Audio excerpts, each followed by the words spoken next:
LP gas সংকটের নামে ২৫০০ কোটি টাকা যে লুটপাট করলো, এই টাকাটা কারা লুটপাট করলো? তো এই যে সাধারণ জনগণের টাকা মেরে যে আপনারা বাহিরের দেশে পাচার করছেন, একজন আলেম বলেছে যে আমরা আওয়ামী লীগ সরকারের সময় ভালো ছিলাম, যেই সরকারই আসুক না কেন ভাই, দুর্নীতি, চাঁদাবাজি, বাটপারি, লুটপাট এরা করবেই।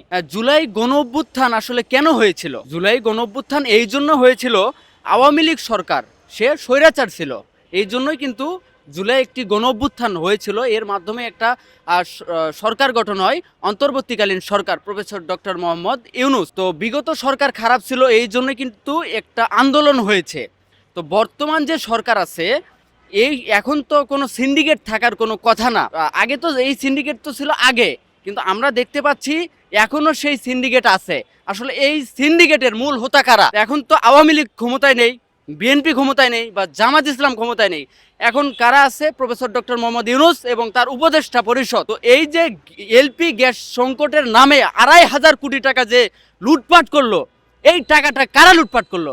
অবশ্যই এই সরকার করেছে, এই সরকারের উপদেষ্টারা করেছে। তো এই যে সাধারণ জনগণের টাকা মেরে যে আপনারা বাহিরের দেশে পাচার করছেন, এটা তো ঠিক না। এই টাকারা এই টাকাগুলো কি আপনি কবরে নিয়ে যাবেন? এই টাকাগুলো তো কবরে নিয়ে যেতে পারবেন না। এই সরকারের কাছে আমি জানতে চাই, এই গার্মেন্টস শ্রমিক, হতদরিদ্র রিক্সাওয়ালা, আমি তাদের থেকে শুনেছি, খোঁজ খবর নিয়েছি, তারা বলেছে যে ভাই গ্যাসের বিল দিয়েছি, তারপরেও আমরা গ্যাস পাইনি। তো এই যে গ্যাস সংকটের নামে টানা 1 মাস গ্যাস সংকট ছিল, এর নামে ২৫০০ কোটি টাকা আপনারা পাচার করেছেন। আপনারা এই দেশটারে কি পেয়েছেন? মামার বাড়ির আবদার। এখন ছাত্র উপদেষ্টারা কই?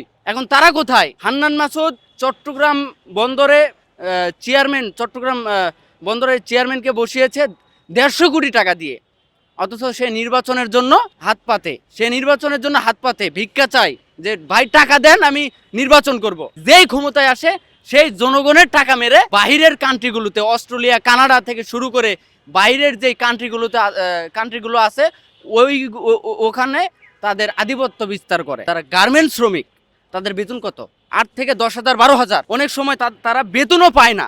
তো তাদের জীবনটা কিভাবে যাচ্ছে? তারা তো না খেয়ে মরছে। একজন আলেম বলেছে যে আমরা আওয়ামী লীগ সরকারের সময় ভালো ছিলাম। সে এই কথাটা কেন বলেছে? সে বলেছে যে আওয়ামী লীগ স্বৈরাচার ছিল, খারাপ ছিল, কিন্তু ও থাপড়াইতো, ও একাই থাপড়াইতো।